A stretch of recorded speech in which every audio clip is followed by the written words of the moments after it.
to all the women who don't give themselves enough credit, okay?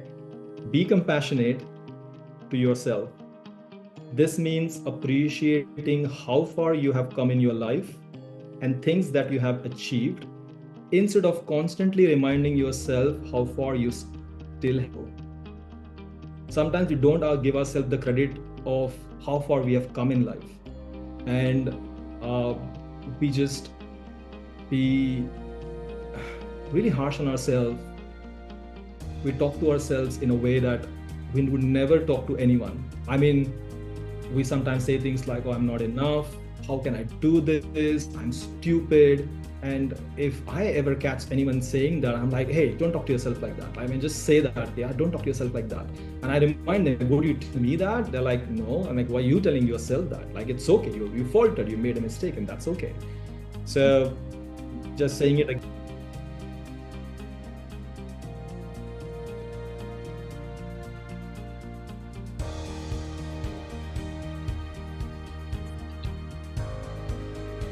Hello, everyone. Welcome back to another episode of the Fearless Women podcast. My name is Sophia, and today I'm joined with Bhushan.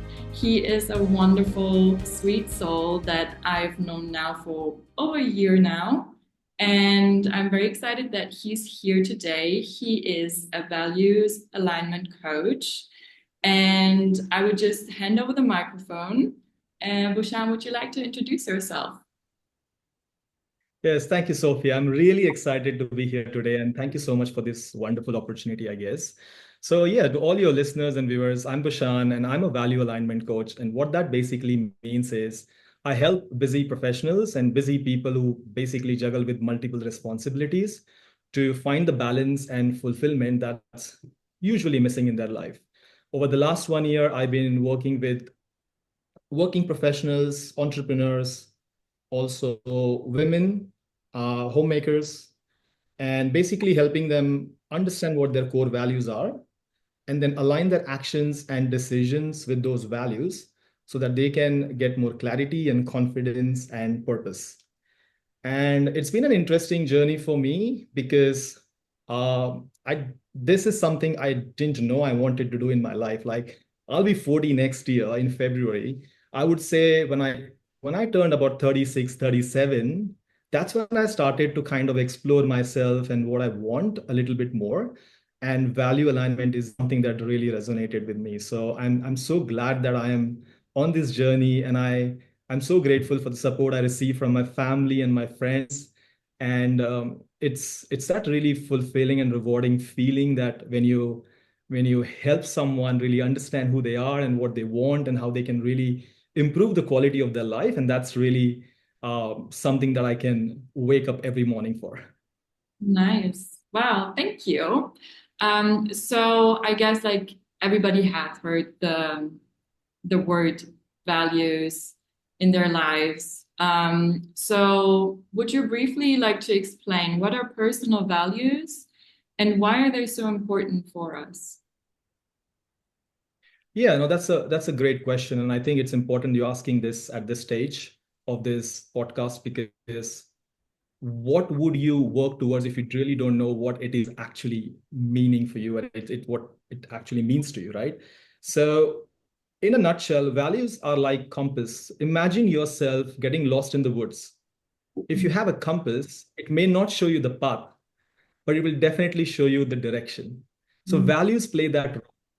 This is exactly what most of us really don't consciously understand is that we are just living our life like week after week, month after month, and paycheck to paycheck, maybe, or for some, it could be everything is just going fine. To really understand at certain stages of your life that something is missing, but I don't know what is missing. And probably the answer lies in the values. And what I mean when I say that is, uh, as an example, let's say if two people are offered the same exact high paying jobs, right?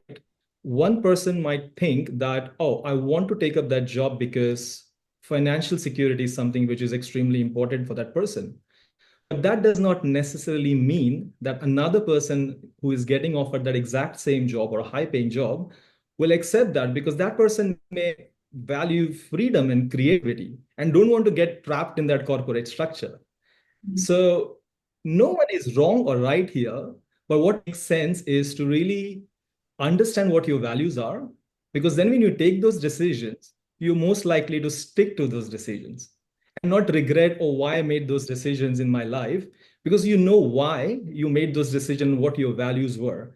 And having said that, values can change, right? Like, for example, as when we are young, we value exploration and creativity and thrill. Doesn't necessarily mean when you are in your 30s and 40s, when you have your family and kids and different responsibilities, you still value that. But that doesn't make you wrong.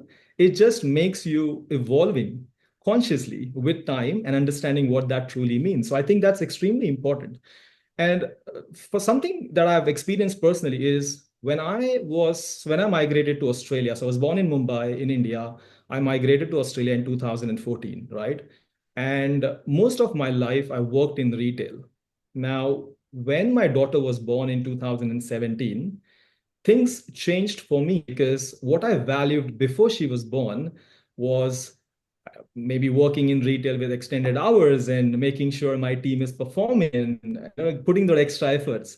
But when my daughter was born, I was like, no, I need to really reassess this. And it's extremely important that you reassess your values, if not often, but every 3 months, because a lot can change in the next 2 to 3 months, right? Your life events and different things and opportunities. So I think it's important that you really understand what your personal values are, but also really be conscious about it. Otherwise, you're living a life where you are not on the driver's seat, you're just on the passenger seat, but you're just going somewhere and hoping that you're going in the right direction. So yeah, that's really important for everyone, and especially for men, women, doesn't matter. And I know that this like Fearless Woman is really about empowering women and really understanding women's issues. And that's really great. And I'm really excited here to be here and having this conversation. But I think it doesn't really matter who you are.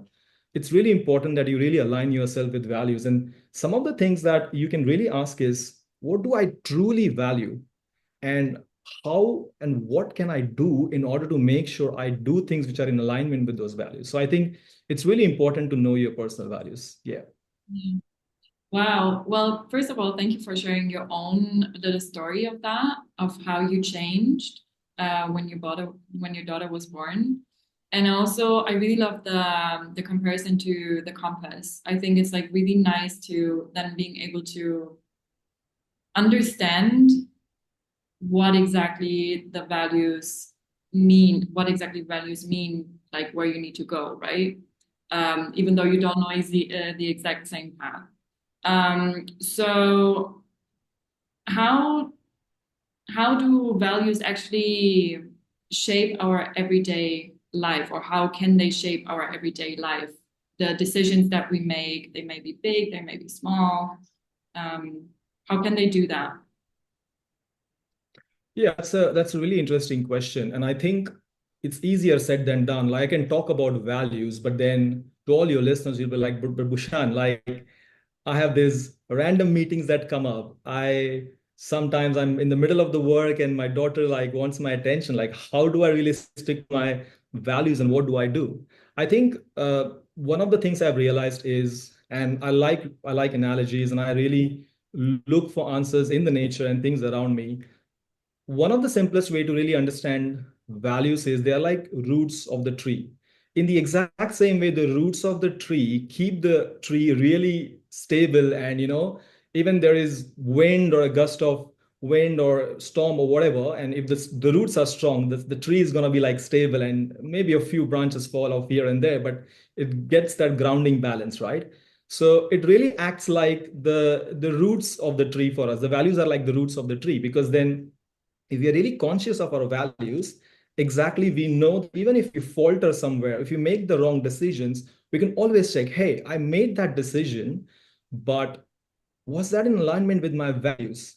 Mm, And not necessarily think about what the outcome is, because the outcome may not be in our favor, right? There is the controllables and the uncontrollables, right? I can hope to maybe achieve something at my work or in my personal life, but there are so many people involved, so many aspects involved in life, and that may not necessarily give you the exact same outcome you expect.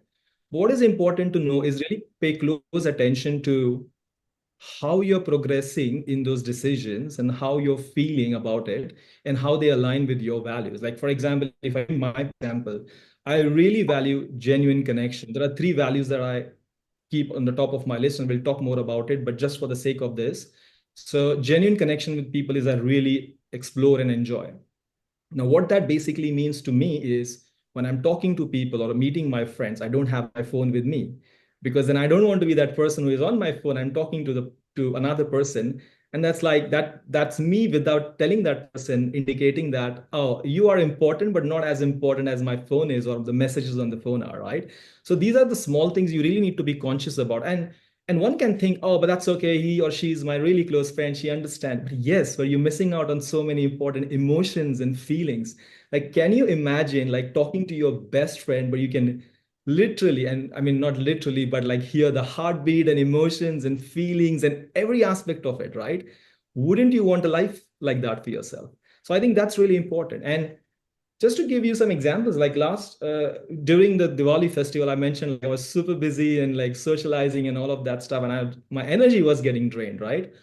But at the same time, I had my friend who made a phone call to me, and he's like, "Hey, we have an event happening this weekend," and like he gave me like literally 3 to 4 days notice, and he's like, "There's an event happening. I want you to come and help me a little bit, and we'll have fun or whatever." I'm like, "Okay, that's fine. Like I'll do it because you're a good friend, and I want to do it for you."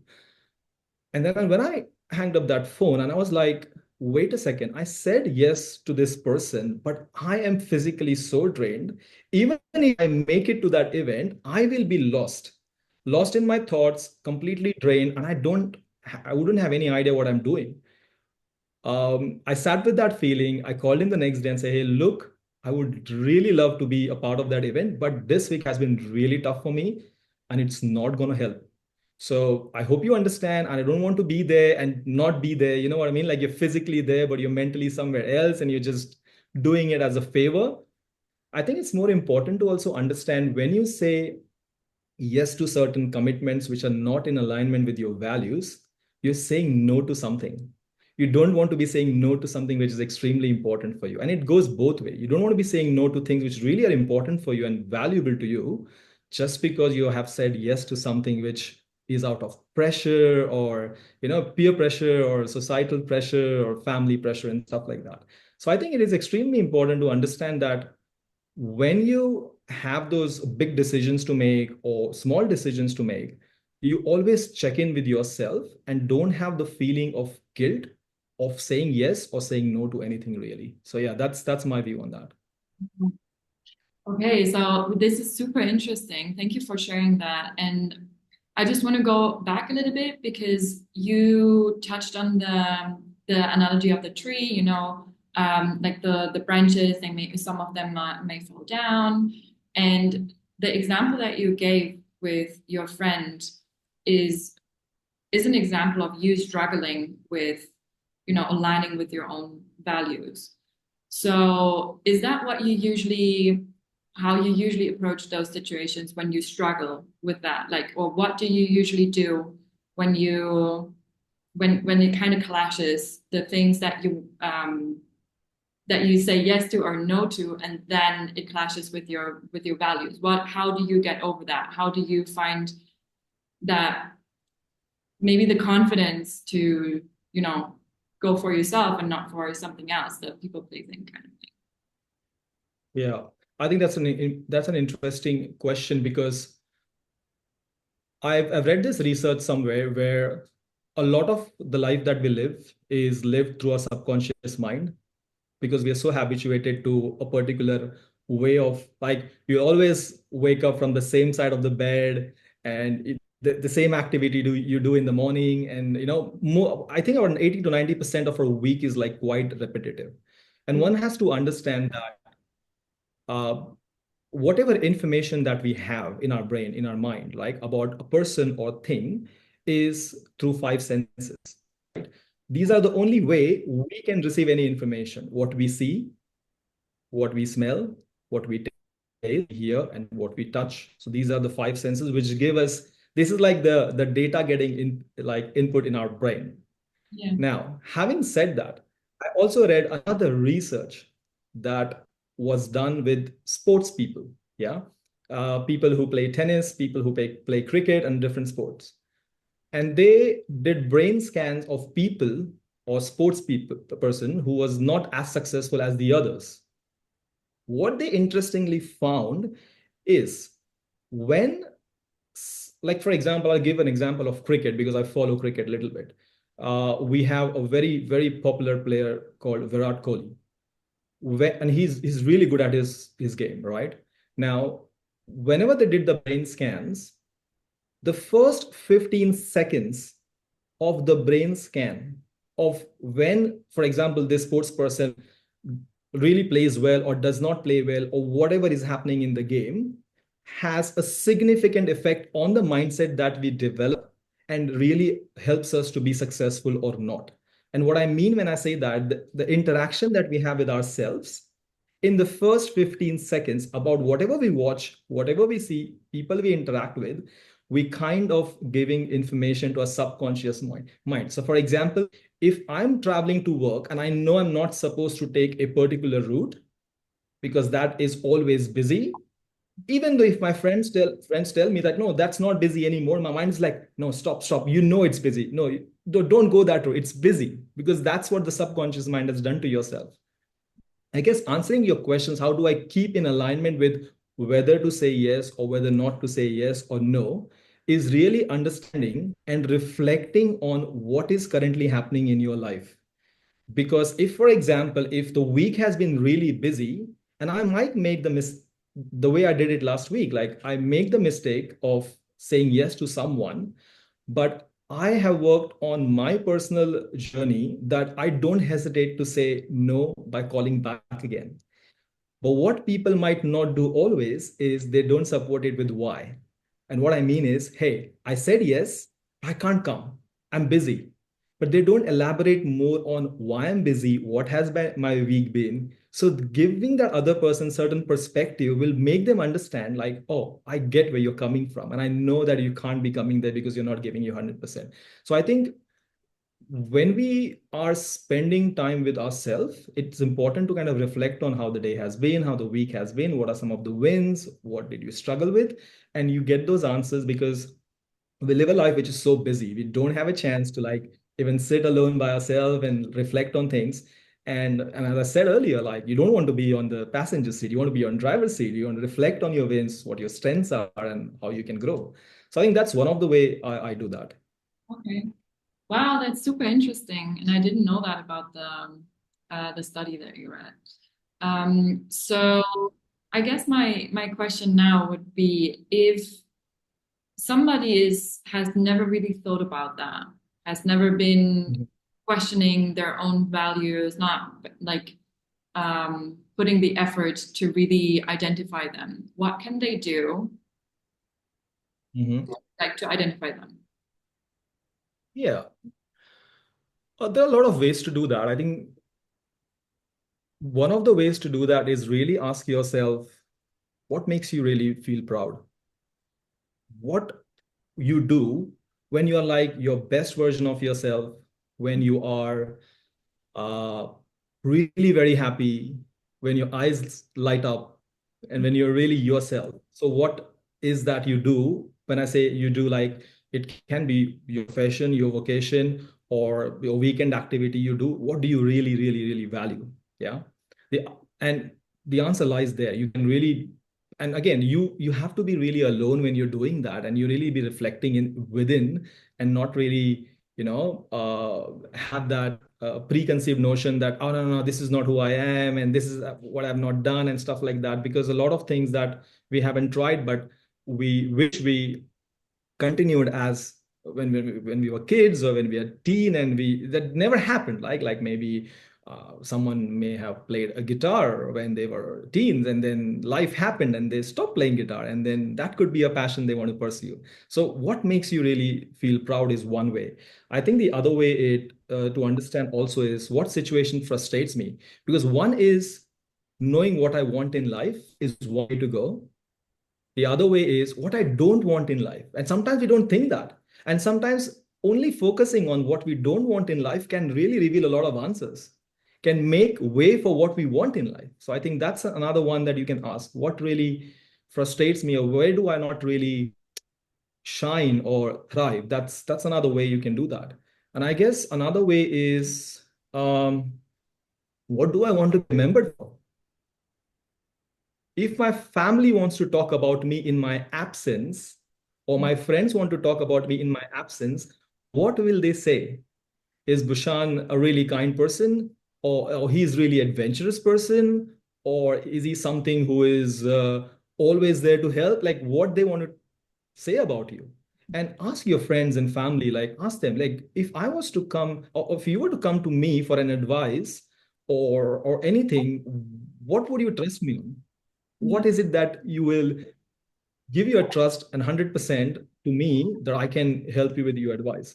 And another interesting one is, and I don't know if you heard this, but this comes in like Instagram, like reels or whatever, like 5 things you will take on a deserted island. What are the 5 things you will take? Now, there's a twist to that. What you can do is ask yourself, if you were to be going on a deserted island to start a new life, what are the 5 qualities would you take?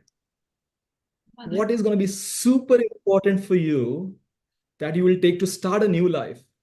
Because obviously on a deserted island you would not know anyone, and hoping that some people will join on that deserted island, and hoping, and this is hypothetical, but like you'll start a new life over there. What is it that you want to tell a complete stranger, which is going to be an authentic version of yourself? So I think these are a number of ways that you can really ask and dive deeper into how do you understand your personal values. Wow. Another aspect to that is uh, understanding really your dharma, because in the Vedic scripture, the scriptures, dharma is purpose, right? And also known in the Japanese term as ikigai, like reason for being. Now, for some of the listener who really don't understand what dharma is, to simplify it, what is your authentic or true self? Where do you really shine, and what do you really want to do? And although to me personally, when I was growing up, I didn't understand these terms, I didn't have the guidance, or I didn't have that where I grew up, these things were not spoken about. So I was like living life the way it happened to me. But I think a good mathematical formula to really understand your dharma, and I use a formula because I think it makes more easier for people to remember. And this is something I read and heard, is your dharma is nothing but your passion, or sorry, your curiosity plus your strength plus your compassion makes your dharma. I repeat that again. Your curiosity plus your passion plus your compassion makes it dharma. So curiosity, strength, and compassion. Curiosity, strength, compassion. So dharma, which is purpose, is like the adult. Then your compassion is like the teen. Your strength is like child, and curiosity is like the womb. Okay. So simple question is, what are you curious about? And some people might be like, oh, I don't know what I want to do in life, or I'm really stuck. Basic question is, what are you curious about? What do you want to know? Meet people, they do something. Oh, does that excite you? And if it excites you, maybe take up a course on the weekend. See how you feel with that. Mhm. If you feel good about it, start doing that more. Make that your strength. So you have that curiosity, which now resulted into strength. And now that turn that into a compassion. And how you do that is, you see how I can teach that to people, or how I can share that skill with people, and see how that goes. And then you start to find your own purpose or dharma. For me, it is a higher level is, if you really, someone asks me like, what is your dharma, Bhushan? What is your purpose? A higher level answer I would give usually is to make myself available to every life experience possibly I can, where I'm completely present. I'm not thinking about the past or the future, or I'm completely present. Because if I do that, I'm taking life as it's coming. I'm not like expecting a particular situation to be in a particular way, because not always that's going to happen, right? So that's like the higher level purpose. But purpose in action for me is value alignment. I want to talk to people, I want to meet people and help them with how identifying those core values. And aligning your actions and decision can really bring that balance and fulfillment through your clarity, confidence, and purpose. So that's really the thing. So I hope that gives you some insight and answers your question. Yes, and I learned a lot. I mean, I knew about the Dharma and I knew about the Ikigai, but how you um, now presented it was a really beautiful approach. I really like that. Thank you for sharing that.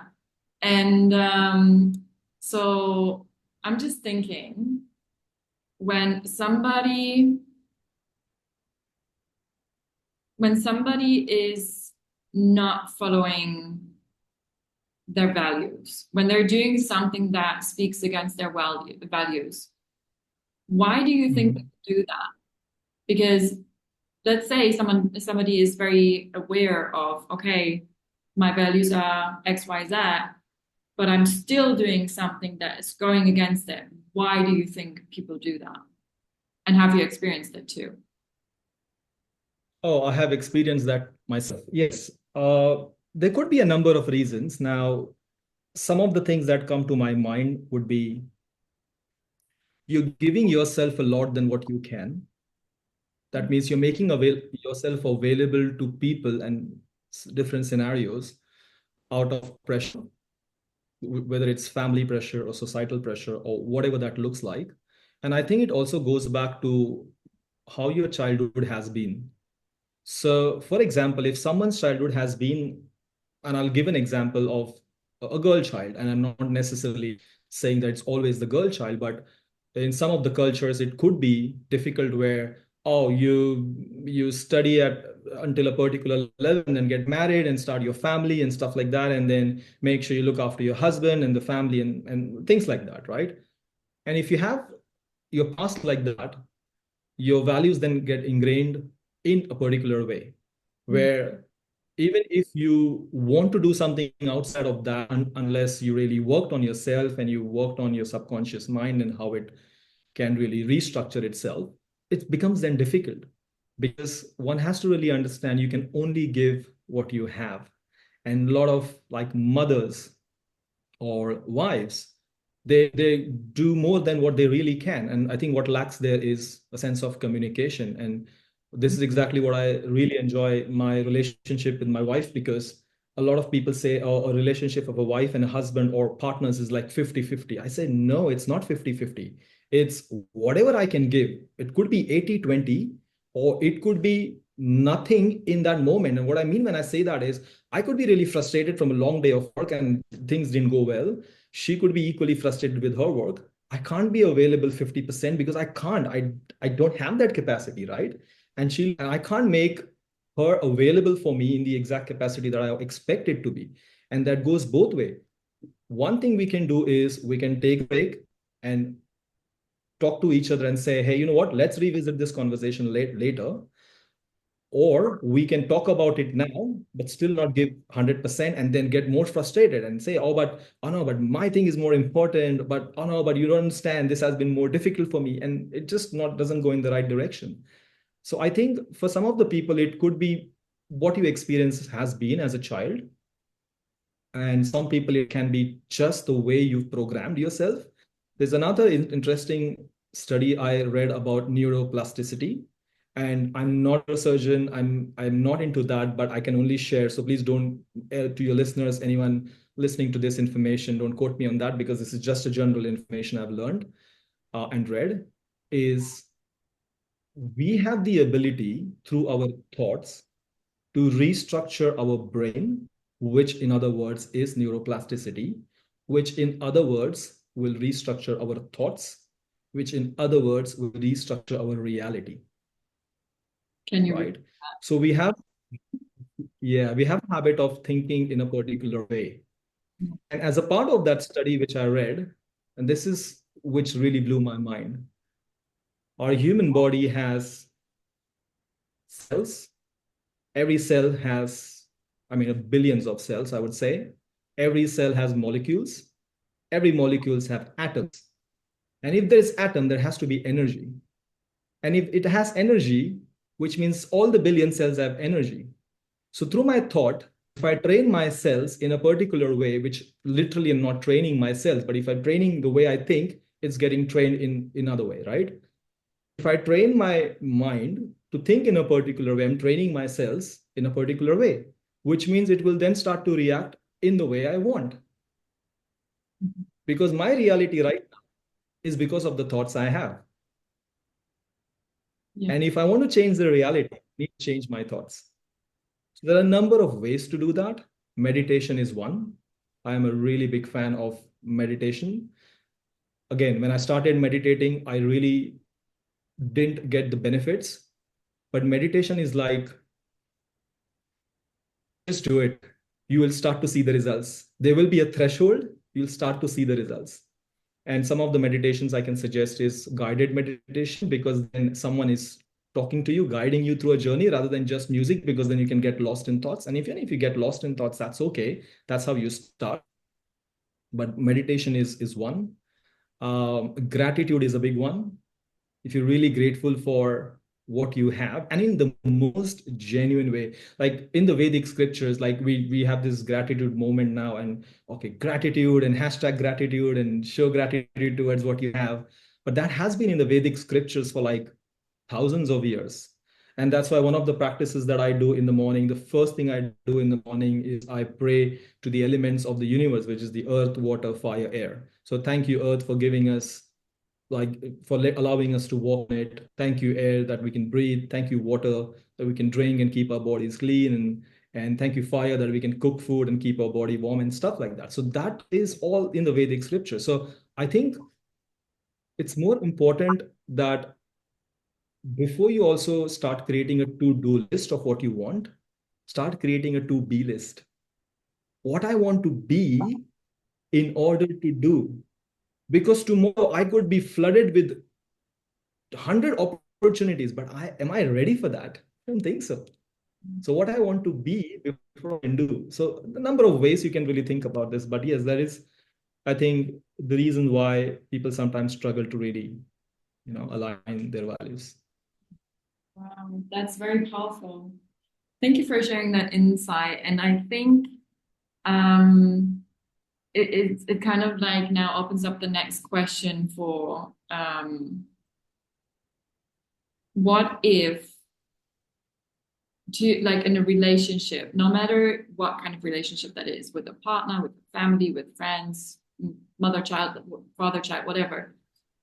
What if those values clash?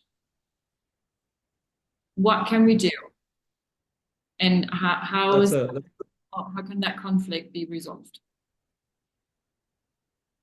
That's a really good one. And something really happened, I think three months ago in my personal life with myself and my wife. Now, I mentioned earlier, like the three most important values for me is genuine connection with people, a balanced life. And when I say balanced life, between your personal, spiritual, health and well-being, work and finance and relationship. Just a little bit more about that. Anything and everything you do will fall in these categories. Even as silly as and important as brushing your teeth in the morning to making important life decisions like who do you get married to, where you decide to live, what job you do, what career paths you choose. Everything will fall in this category, right? So that's my second value. First is genuine connection with people, balance between all these aspects. And third one is personal development. However, I know what personal development has done to me personally and the kind of person I've become right now. And the mistake I used to make is I wanted the exact same thing for my wife. And I used to say to her, why don't you listen to this video? Oh, there's an interesting research I've found. Why don't you read this? And I used to keep saying that. And she's like, I really appreciate you sharing that with me. And she is the biggest cheerleader. She, like my wife and my daughter, they support me with everything. And I really appreciate that. But what I didn't realize is that's not one of her value. Isn't that it's not that she doesn't value like health or spirituality and stuff like that. She does. However, what she values is really creativity. So a part of that, what she did, because we had these Hindu festivals and a couple of birthday parties and stuff like that, she was a really active participant and organizer for event games and different things that are required for the events. And that really makes her happy and joyful. And she wants to do that. And as I mentioned earlier, not every purpose needs to be paid. Like you don't want to be making money out of every purpose, but sometimes purpose can be, oh, I just want to make sure I look after my family really well and give them the support that they need in whatever values they have. And that could be one of your values, really. So in a conflicting relationship, or in a conflicting values in a relationship, I think the first important thing is communication. The communication is absolutely key to communicate what your values are and really understand what the other person's value are. And second thing is to make space for each other's values to evolve and thrive. So I could be on my weekends spending time in my room researching about things or with my clients, and that's okay. And she could be doing something else, and that's okay too. But also making sure that we communicate with each other. Hey, you know what? I'm going to spend time on my purpose, my values, and whatever what I want to do. And you want to spend time whatever you want to do. But let's make time for each other on a Sunday, for example, so we can do what we both like. What then happens is you're not kind of exchanging that negative energy or in each other and saying, oh, you know what, you're more important, your time is more important, you never look after what I want. No, because we are really both working on our values. And I think that's an important thing because if one of the partner does not know what their values are, it can gradually feel like, okay, what am I doing with my life? Am I here only to support you? Or what am I doing? What's my identity? What's my image like in my mind? We don't know. So I think that's really important to understand the communication bit, also giving each other that space, and also making that time for each other to also have some shared values between the two. Yeah. Wow. And I mean, it always goes down to communication, but in this sense, it's super, super important. And thank you for sharing that also from your private life. Um, yeah, this is so interesting because I'm now thinking, and maybe it's like It's really, a really fun question for you to also think about. What do you think if everyone on this planet Earth would align their values? What do you think would happen? How do you think people would live? What kind of dynamic or like what kind of um yeah connection everybody would have? It's just like a little mind experiment. yeah, no, I think it's a good question. Let me get my thought on that. I think the straightforward thing that comes to my mind is everyone will be the true version of themselves, which not everyone at the moment are because they really are figuring out. And it's okay to figure out. I mean, some people figure out things at 25, some could be figuring it out things at 50. It really doesn't matter. There is no timeline to that as long as you are on that journey. So I think if everyone starts to live in alignment with their values, I think the first thing is they will be their authentic self. I think the life expectancy would increase, and in a very healthy way, because our minds will be much more sharper. Another study that I read is, and this has been done by different organizations and different groups, but humans only use about 0.8 to about 1% of our potential when it comes to brain. However, they say that if we start using up to 3%, which is a journey very far because science has not advanced that much, and we don't know how that looks like, we could be achieving whatever we want, that we really align with our values. And an interesting thing is, and I read this somewhere, that you can't be whatever you want, but you can be everything you are. And what that means is, like, what's your true potential? You don't have to be a sports person if that's not where your liking is. But can you be a really good painter, and can you be one of the best painter, but someone that you can be really, really proud of and enjoy and show your skills and share your skills with the world. So that's the thing, right? We don't want to be someone else. But I think if all the people's value aligned, these are the few things that will really, really happen. And I think one of the ways to do that is really talk about values, talk about what you do, which does not monetize thing necessarily, but how you feel about it. Uh, I think one of the ways to really understand that is when you do something, the two aspects of it, like you make money out of it, it could be a profession or whatever, but how do you really feel, and what joy that brings to you? Is it kindness, it is compassion, or is it empathy, or is it just shared values through, doing some service in the local community that brings you joy, or whatever that is. I think we need to talk about what we do outside our like usual typical stereotype works that we do, because when you share, people share their stories too, and stories are really great, and they have a really big impact on people and their lives. So I think that's something that will really happen. Mhm. I love that. And also, I love how you're just throwing in like little like wisdom nuggets. I'm learning a lot here. I'm being very serious. So thank you for sharing that. Um, I have one more question, and we already touched upon that earlier in this conversation. So when values can change over time, and it's what you shared about your own journey, that there was a moment with your daughter when you realized, okay, I think I have to realign my values. What I'm just really curious about is, because maybe I have observed it with like myself or like others, um, when values change, sometimes it's very subtle. Um, because sorry, I'm trying to gather my thoughts. Because I think sometimes values, we can be very attached to that and make up with our identity, right? So sometimes when our values change, um, I feel like it's sometimes hard to let go of the change of like the old values that we used to have, because it was such a big part of our identity. And like, I don't know how, do you understand kind of what I mean? And like, if Yeah. so, how can we deal with that? Because I feel like maybe that's something that a lot of people struggle with.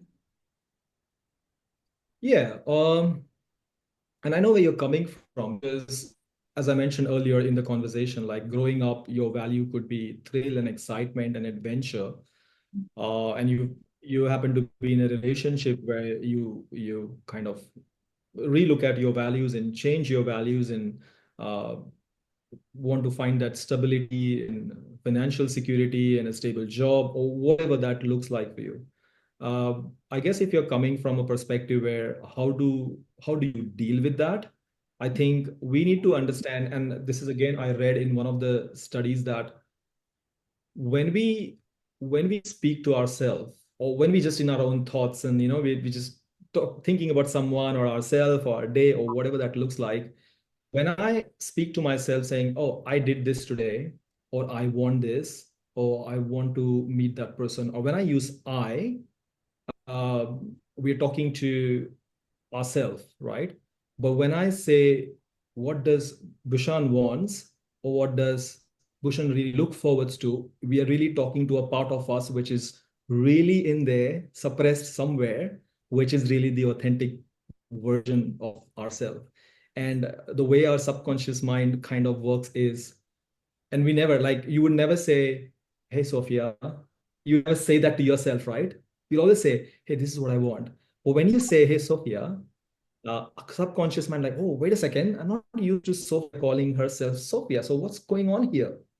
And when you talk to yourself like that, you tap into that untapped potential that you have within your minds, where you really know what your true values are and what you really want at that phase of your life. So, for example, as I mentioned earlier, when I was working in retail, I was okay with like shift works and weekend works and incentives and looking after my team and stuff like that.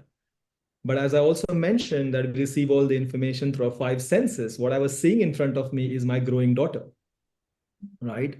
And I had to change and relook at my values, that I want family time more than my weekend shifts or incentives and stuff like that. And having said that, if my why is strong, why I want to do what I want to do, like if I want to be with my daughter on weekends, take her to swimming lessons, and make sure that as she's growing older, she remembers that my father and my mother were always there with me at sports and swimming or whatever, then it is important for me that why is good enough to let go of my old values, because the why back then was different. The why now is different, and I'm okay with that. I think people would struggle if their why is not strong. Why do what I do?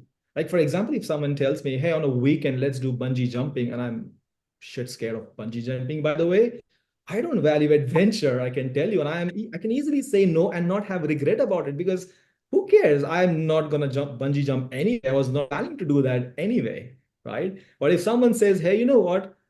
I'm going to sponsor you with the meditation retreat for 2 days, and I have the time. My family is supporting me of that. I'm like, I'm all in. Let's go. When are we going? Right? That because my why is very strong. So I think that's important to understand. Even if your values change, you would regret that if your why is not strong. But if your why is strong, I don't think so. There is a reason why Yeah. you should worry about it. Yeah. Yeah. And I also think like just be compassionate with yourself and just acknowledge that, okay, you can be sad over the fact that your values are changing and like that there is something coming in for the old that needs to go. Um, that it is linked with emotions. And I think that's like probably the key to it, be compassionate, just be aware of it, notice it, observe it, feel through it, but then move forward. It's very valuable. I completely agree. Yeah. Yeah, I completely agree. And the other thing, which if I may share quickly, is the other day my daughter was asking me, and I don't know how or why she is like that, but she is spiritual in a way which is not direct spiritual, but she asked me very deep questions, and she was asking me something in the lines of, and this is not exactly how she asked, but she's like, oh, why do people are born, they come on earth, and what they do, and why are we doing all this, and what happens next, and something in those lines. And I couldn't answer her at that moment because I was like, oh, startled by her question in the first place because she's just 6 and she's asking me these questions. But I reflected on that, and this is what I came up with in terms of an analogy and how I look at life is, and I hope that makes sense, and it doesn't have to, but this is how I look at it. But life is like having a life is like getting a ticket to Disneyland, for example.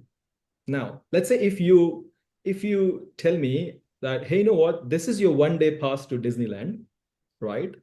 Hypothetically, and I've never been to Disneyland, by the way, so I don't know what to expect. Now I have a few choices. I enter, I scan my pass, I enter, I see a couple of rides, and I'm like, wow, cool. Let me go on one of those rides, and I enjoy those rides. Now, I have an option to keep sitting on the same rides again and again and again, and not worry about going ahead and looking at what other rides are available. And then finish the day like, hey, how was Disneyland? I'm like, oh, I could sit on the first 5 rides, but I enjoyed them and I was okay with that. But you're like, hey, I've been to Disneyland. Did you sit on that ride or did you watch that entertainment show or whatever? I'm like, no. So I could be that. Or I could be someone like, you know what? I've sat on those first 2 rides. Let me go ahead and see what else is there to see how I feel about it. I might see something which is really sporty and adventurous and something which is gonna give me that adrenaline rush. I'm like, no, I don't want to do that. And that's okay too. But I think life is like that. You want to be making yourself available to different life experiences to really know what's in there. If you do the same thing again and again and again, how would you know what's in for you and where it might take you in your journey of life? So I think that's really important to understand that you make yourself available to different life experiences in the best possible way. And again, that comes back to value. You don't have to really make yourself available to all the life experiences, but at least test the waters to see that I like that, if that can be my passion and change into my purpose. So yeah. Wow, thank you for sharing that. And also, thank you for pointing out that actually both is okay, but like just open yourself up like for the new life experiences. And even if you want to go back to the first ride because you like that one the best, you go back. That's okay. But Exactly. yeah, Exactly. Because now you know what you like, and you know that okay, I just got an hour left for the day, and I know what I like, so let me go back to that's okay. So I think that is important. So yes, I think you made a good point there. Yeah. nice. Wow. Now I'm just thinking, because I hope you don't mind me asking that question, the one that I'm gonna ask you, because it is very personal. And I didn't warn you about this, but yeah, if you don't want to answer it, it's also okay. Right. how and like if your daughter inspires you to pick this path of the value alignment, how has she inspired you? And if she did, then how? Or like, yeah.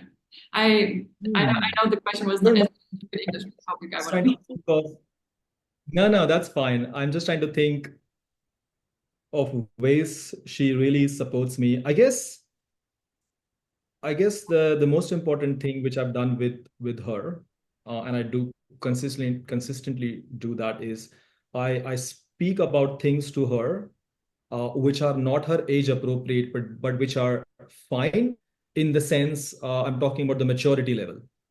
Those things that I talk about are not age appropriate in terms of the maturity level, but I still ask those questions to her. I talk about those things like purpose of life, why we do what we do, or morning rituals, or gratitude, a number of things. So much so, and this part is a little bit fortunate part that she is a good student. And when I say student, like she's a good listener, she listens to what I have to say, and she gives it a go. So an example of that is every morning when she wakes up, she, out of her bed, she goes into the bathroom, brushes her teeth, and after she gets ready, before she leaves the bathroom, she says her affirmations. She's been saying that for last at least a year and a half now. Like I'm kind, I'm enough, I am powerful. The five affirmations she says that.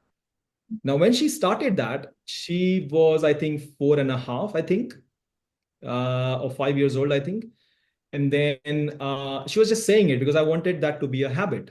Now, when that became a habit, I told her now you're doing that, but I want you to feel it because it was too early for her to ask her to feel that because I wanted to test and if she can do this and consistent about it and stuff like that. So now she feels it. So I told her, like, say, if you say, I'm enough, I asked her, like, what does being enough really mean to you? And she's like, being enough mean that whatever I do at school, I'm not comparing myself with others and stuff like that. That's great. So when you say I'm enough, I want you to think that in your head that, oh, I'm enough. And then she takes a pause, takes a deep breath, and then she visualizes that I'm enough, I'm okay with what I'm doing, or I'm kind. What does that feel like to you? And she's like, a kind means that sharing my toys and sharing any candies that I have or whatever. Okay, that's what it feels. That means you're very compassionate. So I think you feel about it. So I think these are some of the things that she does. And because I do what I do and she watches me, I think it becomes really like the culture of the house. In the house that okay, this is like a normal thing to do, and we need to give importance to things that we can touch but we cannot touch. And what I mean when I say that, like the materialistic things like clothes and whatever, we touch that, so that's important. What we can't touch is like empathy, compassion, kindness, and love, and all of that stuff. We can't touch that, but we can feel that, so that's equally important. And yeah, so I explained that to her, and I think the one of the best analogies that I like always tell her when she like is not in alignment with whatever she does, and they're kids and they can be cranky and they can compare themselves with others, which is great, it's a learning path. But I tell this to her like, look, our life and what we do in our life has to be like the food we cook. And what I mean when I say that is, let's say if you're cooking pasta, then you chop tomatoes, you add, I guess, salt, oregano, or some veggies if you want to, or some meat into it, or whatever. But when you cook that, when you eat it and when it tastes good, you say, oh, mom, it's delicious, for example, right? But can you say that that pasta is delicious just because of the salt or just because of the oregano? No. It is the all of those things, but the exact right quantity. One of them is a little bit more or less, you'll be like, oh, something's off. So you need to understand a life is like that balance that you need to have. Nothing can be really more, nothing can be really less. I mean, obviously, you have your passions and purpose, and you spend some time in your life more towards your passion, which is okay. But there's no point like doing so much that you're not prioritizing health. And coming back to one I mentioned before, like the five things: personal, spiritual, health and well being, work and finance, and relationship. You need to audit yourself. What did I do this week? And if every aspect of that was covered, and if not, then I need to rethink about it. Maybe I need to go to the gym maybe one extra day or play that extra sport or whatever. So I think that has been a really good equation and relationship with my daughter, and it's been working fine so far. Wow, thank you for sharing that. And I love to see and to hear that she grows up with that kind of like curiosity that you also mentioned earlier, like that you raise her in a way that is already bringing the awareness and the mindfulness to her everyday life. And it's beautiful to see because I think it's so important to grow up like that. Um, Also, I mean, with that said, every kid is allowed to just do whatever they want mindlessly and stuff like that. They need to learn too. Yes. Um, Yeah. it's beautiful that she has like this morning routine as well, and very inspiring to hear. So thank you, and I hope you didn't mind asking me that question. Suhani, she's a beautiful child, and honestly, and to all the listeners, parents, this is all I can say is let them make the mistakes. Obviously, be there to support them and guide them, because when they make those mistakes, they will learn, they will evolve.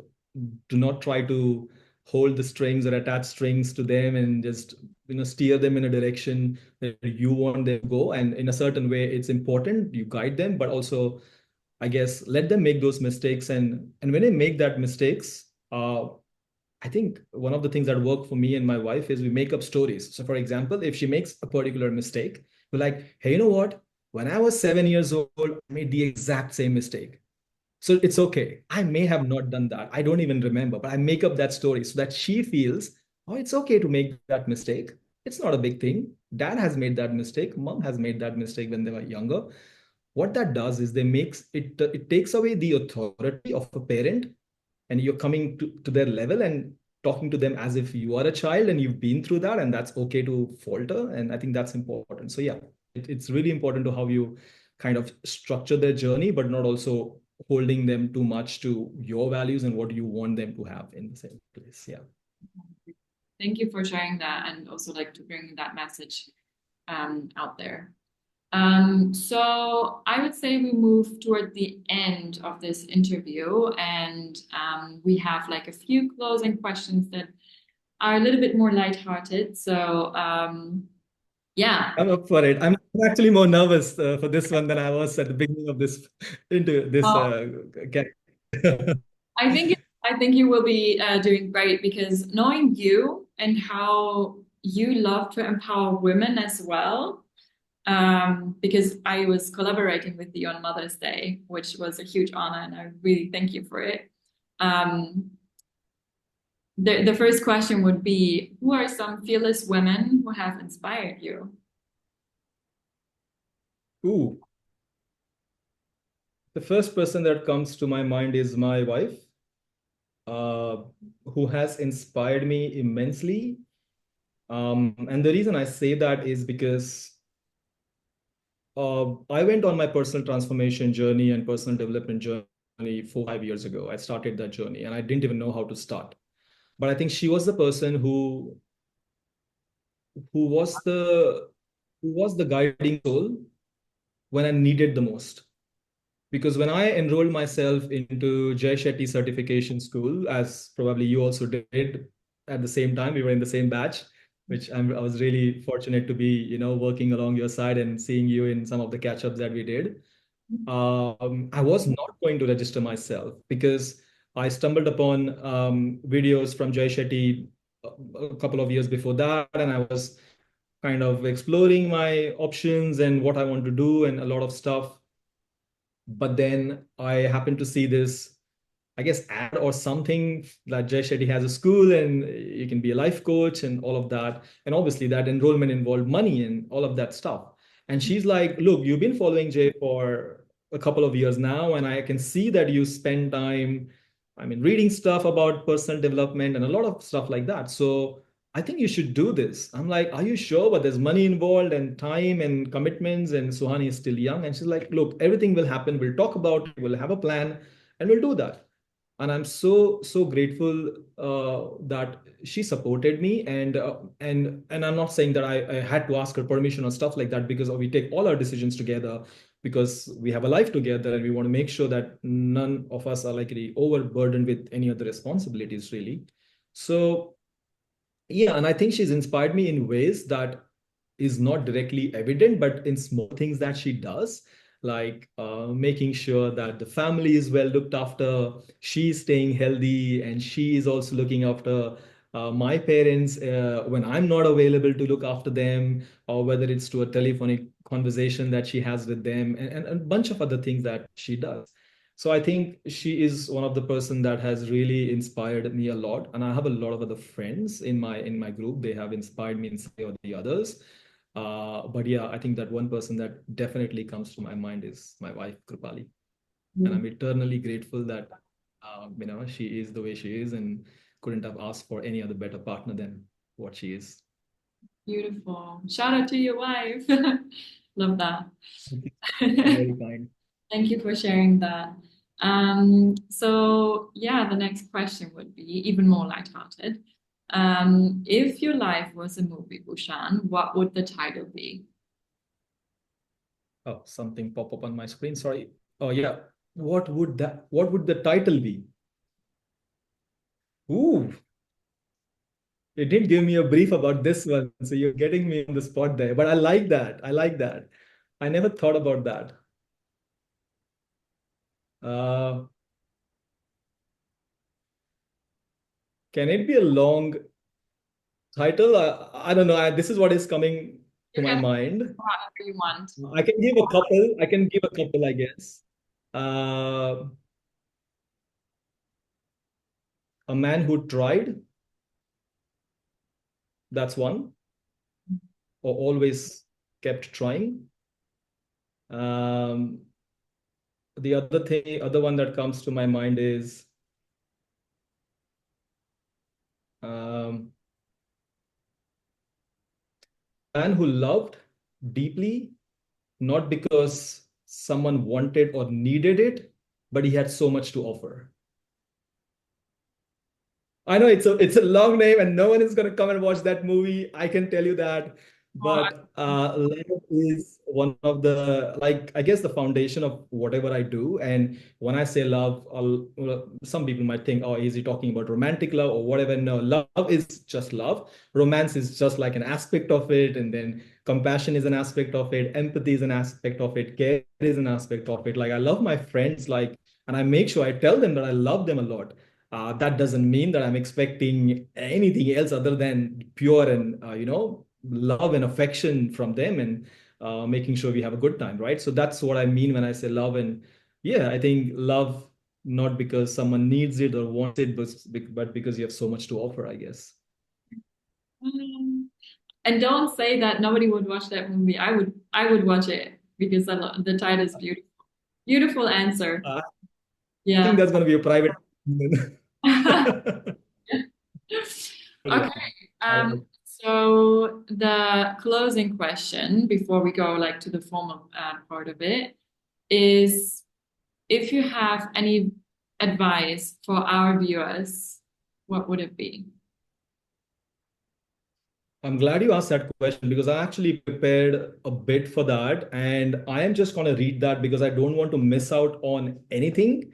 So, for the purpose of it, I'm just going to read it. I have a piece of paper here. And what I'm going to read are like five things. Yeah, thank you. So, five things that has been really been strong foundational values for me and something which I really deeply resonate with. And this what I'm going to say is really deep to me, but again, for your listeners and whoever's going to watch this, I guess I want them to figure out their own way of doing things and understanding life and different aspects of it. But I'll go this way. So this the first one is, and this goes to both men and women, and I know you have a lot of women listeners, but both men and women really. The first thing is the key to your happiness lies in the stories you tell yourself about everything that happens to you in life. So choose your thoughts carefully. I'll repeat that again. So the key to your happiness lies in the stories you tell yourself about everything that happens to you in your life. So what stories you tell yourself, what is happening to you in your life. So choose your thoughts very carefully. And I think that goes back to what I mentioned about the sports people and the first 15 seconds or whatever. But in general, whatever you're just talking to yourself and you're alone, I think that's important. You choose those thoughts wisely. because that really shapes who you are and your reality and what you want to be. So that's number one. The second one, I think this one is again to both men and women, but especially to women, because I've seen my mother really struggling with, fulfilling family expectations and different expectations from the society. So to all the women who don't give themselves enough credit, okay, be compassionate to yourself. This means appreciating how far you have come in your life and things that you have achieved instead of constantly reminding yourself how far you still have to go. Sometimes we don't give ourselves the credit of how far we have come in life. And uh, we just be really harsh on ourselves. We talk to ourselves in a way that we would never talk to anyone. I mean, we sometimes say things like, oh, I'm not enough. How can I do this? I'm stupid. And if I ever catch anyone saying that, I'm like, hey, don't talk to yourself like that. I mean, just say that. Yeah, don't talk to yourself like that. And I remind them, would you tell me that? They're like, no. I'm like, why are you telling yourself that? Like, it's okay. You faltered, you made a mistake, and that's okay. So just saying it again, be compassionate to yourself. This means appreciating how far you've come in your life and things that you've achieved in your life instead of constantly reminding yourself of how far you still have to go. So don't do that. To all the women listening, all the men, anyone listening and watching, you are enough. You are where you're supposed to be, and you will figure it out. So that's the second one. The third one is I think this really connects with me because I think that's how I function, I guess. Uh, and contrary to popular beliefs out there on personal development content out there on Instagram or Facebook or wherever, but this is a little bit different for me. And that is strive to be better every day and not the best. Trying to be best feels like pressure. Trying to be better feels more rewarding, doable, and fulfilling. Because no matter in your head, you may be the best, but there's someone else who is already doing better than you in whatever field you are, whether you're a sports person, whether you're a homemaker, whether you are an accountant, a scientist, I don't know, whatever you're doing, but someone else who is really doing better than you just don't know who that person is, right? So there's no point of that pressure of having to be the best. But if you want to be better, which is great, right? Like I was maybe doing 50 reps in the gym yesterday. Now I'm doing 60. Great. Maybe there's someone else doing 100. Who cares? I don't care, but it's better than a 50. And that's progress, right? So be happy with that. So that's the third advice I can give both men and women. But that's something really worked for me. I don't look for being the best, but just constantly evolving is really works well with me. I think the fourth one is, I think I briefly mentioned before, but you can only give what you have. Do not try to fill a cup of someone else when you don't have anything in your cup, right? It's not going to work for you on the surface level. It may feel, or you're really looking after that person to realize at a point that you're not looking after yourself, and then that person again needs you. You're full of tears and you're full of emotions and you can't do it. And then you doubt yourself. I've done that in the past for this person. Now, why can't I do that now? Because you didn't look after yourself well. You gave more than what you could have given. And the last one is, which again I mentioned, as the name of my movie title is Love Not Because Someone Wants or Needs It, but love because you have so much to offer. And I think that should be the foundation of pretty much everything we do. But again, looking after yourself first, because that's self-care and not selfish. And you need to really understand the difference in the two. But yes, love not because someone else needs it, but you have so much to offer. So I think that's the advice I have for all the listeners and whoever is going to watch this. And yeah, no, thank you. This Thank you is for asking that question. Thank you for having prepared that even, and I hope everybody was had a pen and paper to write it down because yeah, I think I totally agree with everything, and it's a just beautiful reminders. Yeah, to make life a little bit more worth, in every day, and also to work out of this conversation with those beautiful, um, yeah, things that I can carry with me is very very valuable for me too. So thank you very much.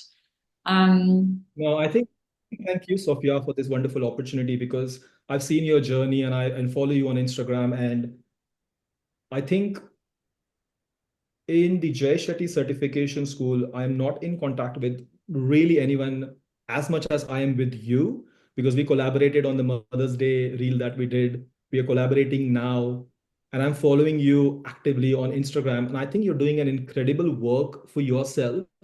And I can see that in the work that you do and the videos that you post, and whatever you're doing, there is so much authenticity, there is so much love, there is so much genuineness, which I really appreciate. And I keep showing, especially, when you do your yoga poses to my daughter, and she's like, who is she? I'm like, this is someone I know. And she's like, oh, she's so good. I'm like, yes, she is so good. That's why I'm following her. So, no, I really appreciate this wonderful opportunity. And all I have to say is, whatever you do in life, I think you are going to be sorted, is all I know from the vibe and energy you give to me and also the people that you've been interacting with in the Jay Shetty certification school. So I wish you all the best and God bless you and may all peace always be with you.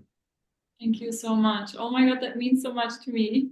It was beautifully said, and like, wow, that you even share my yoga videos. It means a lot to me. Well, I really appreciate that. Yeah, we're not even at the end because before we close down this, and I wanted to express my gratitude, I quickly just want to give you the opportunity to let our viewers know how they can find you. So if you'd like to share any social media handles, um, your website, anything that you would like to provide so people can get in touch with you. Yeah, no, thank you. So I am on Instagram and social media as evolvingconsciously.au. I'll say that again, evolvingconsciously.au. And website is still the same, www.evolvingconsciously.au. So you can find me there, or you can DM me, share your personal stories, and let me know what you thought about this episode that we did. And reach out even if you have any stories to share, and would love that. And yes, again, as I said, thank you so much. It's been honor to be a part of such a wonderful group you are, which is Fearless Women. And I think we live in a space where I think women empowerment is extremely, extremely important. And just by storytelling is enough for other women to get inspired and to have that avenues and life options, I guess, so that they can know that these options are available and that can really be helpful to them. So yeah, I'm really glad and really happy for the work you guys are doing. So yeah, thank you. Thank you so much, Bhushan. Like I am truly honored to have had you on this show, on this podcast. And because I remember that when I realized, okay, we're not only interviewing women, I was like, oh my Yeah, God, I need to reach out because knowing how you have empowered women, that what I've seen, like doing the Mother's Day collaboration and like seeing you during the training, the JSHD coaching training, I always knew that how compassionate you are with like other human beings and how empowering you are with women. Have seen you doing like the coaching, like in the fishbowl and kind of things. Like I was always like, wow, you have such a calmness and like a gentleness to your soul, which I think is like so important in today's world, especially with like this super masculine, like how do you say, what is the word for it? Toxic masculinity or something like that. It's yeah, so refreshing, to have like males out there that are like not being intimidated by that, still being able to empower women. And I mean, obviously, like you saying that your wife is such a huge inspiration for you, even your daughter, and like, wanting to lay a beautiful path for your child. I think it's so inspiring, and I'm so truly honored that I've had this opportunity to, yeah, collaborate with you on this, and that you came to the show, that you did this. I think our viewers, they will benefit from this conversation so much because you shared a lot of wisdom and a lot of, yeah, like things to think about and to reconsider in their lives and help people move forward. So yeah, I'm just really grateful for Thank this you. conversation, for Thank you everything. so much. And you said really, really kind words to me. And all I can say is beauty lies in the people who sees it. And maybe you're saying this for me because you are a beautiful person within. And I really appreciate you again with the opportunity. And I look forward to collaborating with you whenever there is an opportunity. And all the best with everything personally and with Fearless Women. Thank you. Thank you so much. The same goes to you. I really cheer you on for whatever steps you're going to take. And I hope that we keep in touch and that we can collaborate again in the near future. So, yeah, if you have anything else to say, this is the opportunity. Perfect. Again, as I said, thank you so much. I think it's been an honor. It's been a wonderful opportunity. And yeah, I'm looking forward to seeing you again on Instagram with your new videos and whatever is happening in your life. So thank you so much. You have a wonderful day there. Thank you, Bhushan. And yeah, to everyone else that is watching this, whatever day of the time of the day it is, wishing you a wonderful rest of the day or start into the day. And we see you in the next episode. And bye. Bye, everyone. Thank you. So how do I see? This is it. This is me trying to figure out where is the stop recording button.